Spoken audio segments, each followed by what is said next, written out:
নিজামের সাথে ওই মেয়েটাকে বেশ চেনা চেনা লাগছে। শাফিনের গার্লফ্রেন্ড না? ঠিকই ধরেছি, দুইজনেই বেশ ফুরফুরে মেজাজে।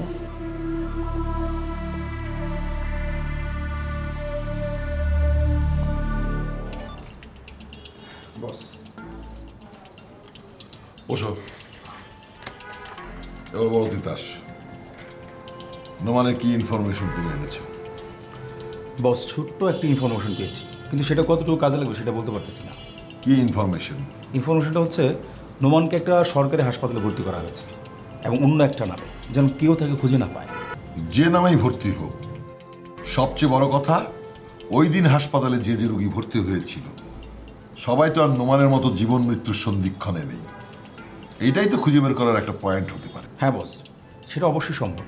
তাহলে সরকারি হাসপাতালে খোঁজ নাও, ওই দিন রাতে কোন কোন রোগী ভর্তি হয়েছিল, কার কার অবস্থা খারাপ, এটা খোঁজ নাও। ওকে বস, আমি এখনই লোক পাঠিয়ে দিচ্ছি। টাকা যতই লাগুক, আমি নোমানের খোঁজ চাই। যেভাবেই হোক নোমানকে আমি সুস্থ জীবনে ফেরত যেতে দেব না। ওর মৃত্যু হতেই হবে, আর ও যদি বেঁচে থাকে তাহলে আমরা কেউ বাঁচব না।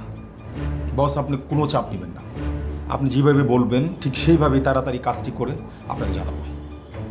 Well done. জি বস।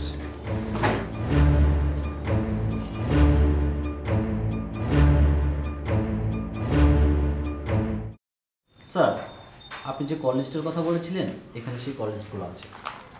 গুড। আচ্ছা, কোনো অসঙ্গতি কি চোখে পড়েছে? Yes sir. কোনটা? স্যার, এখানে এই যে এই নাম্বারগুলো এখানে রেড মার্কিং করা আছে, আপনি একটু দেখে নিন। ওকে স্যার, কয়েকটা বিশেষ নাম্বার কয়েকটা প্রশ্নের জন্ম দিচ্ছে। আমি জানি না এই হত্যাকাণ্ডের সাথে এই প্রশ্নগুলোর কোনো সম্পর্ক আছে কি না, তবে এখান থেকে কোনো ক্লু বেরিয়েও আসতে পারে। যেমন? স্যার, অলির ফ্যামিলির সাথে নিজামের ফ্যামিলির একটা দা কুমড়ো সম্পর্ক, কিন্তু এই দুটি নাম্বারের মাঝে নিয়মিত যোগাযোগ হতো। সেটা একবার নয়, দুবার নয়, বেশ কয়েকবার। আচ্ছা, তারপর? শাফিন সাহেব যেদিন গুলিবিদ্ধ হন তারপর থেকে তার বিশেষ নাম্বারটা বন্ধ ছিল, কিন্তু আশ্চর্যজনক বিষয় হচ্ছে নিজামের ফ্যামিলির সেই নাম্বারটি থেকে তার বন্ধ ফোনে বারবার কল আসে। আপনি কিছু জানেন? স্যার, শাফিন সাহেব যেদিন যেখানে খুন হয়েছিলেন তার ফোনে যতগুলো কল গিয়েছিল সব নিজাম সাহেবের বাড়ি থেকে। ও মাই গড। তারপর থেকে কি আর কোনো যোগাযোগ হয়েছে ওই নাম্বারে? ওই দিন হয়নি স্যার, তারপর দিন থেকে আবার কথা হয়েছে। আচ্ছা, কোনোভাবে কি চিহ্নিত করা গেছে নাম্বারগুলো? না স্যার, আমরা এখনো এটা করে উঠতে পারিনি। আমরা ট্রাই করছি স্যার।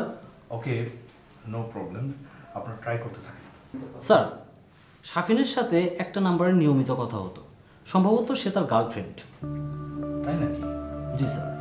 আচ্ছা শুনুন, স্পেসিফিকলি আপনারা ওই নাম্বারটাতে নজর দেন। তাছাড়া নিজাম সাহেব আর কার কার সাথে যোগাযোগ করতো সেই বিষয়টা তো নজর দেওয়া উচিত আপনাদের। আমরা ট্রাই করছি স্যার। আরেকটা বিষয়, আমি যাদের যাদের কথা বললাম সবার ফোন কলের 10 দিনের কল লিস্ট আমার কাছে দিবেন। ওকে, আর যদি সন্দেহ হয় সেগুলো মার্ক করবেন। আমরা ট্রাই করছি sir. Okay, thank you very much. Sabita, আপনি মাহাদিকে হেল্প করবেন, কারণ ওর পক্ষে সম্ভব না একা কাজ করা। স্যার, আমি অলরেডি ওনাকে হেল্প করছি। Okay, thank you very much. আপনারা এখন আসেন। Thank you sir.